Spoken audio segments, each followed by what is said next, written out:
ఎందుకంత భయపడుతున్నావు?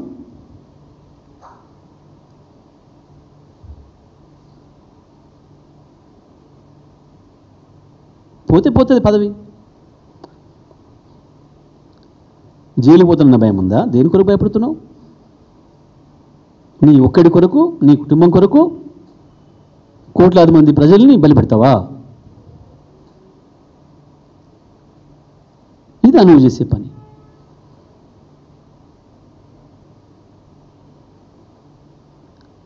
కాళేశ్వరం మీద అబద్ధాలు మాట్లాడి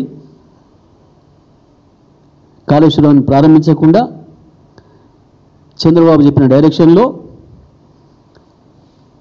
ఇవాళ కాళేశ్వరం ఉన్నది, కాళేశ్వరం నుంచి మేము నీళ్ళు ఎత్తుతున్నాం 140 టీఎంసీల నీళ్లు అని చెప్పి మనం చెప్తే బనకచెర్లకు ఎత్తి పరిస్థితులు అనుమతి వచ్చే అవకాశం లేదు. అది మేము చెప్పడం కాదు, ప్రభుత్వం అధికారికంగా చెప్పి కొట్లాడాలి అపెక్స్ కౌన్సిల్లో.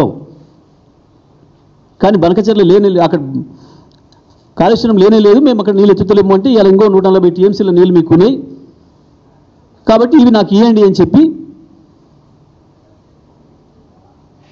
మోడీ ప్రాణం చంద్రబాబు చేతులు ఉంది కాబట్టి ఒప్పించి తీసుకుపోయే కుట్ర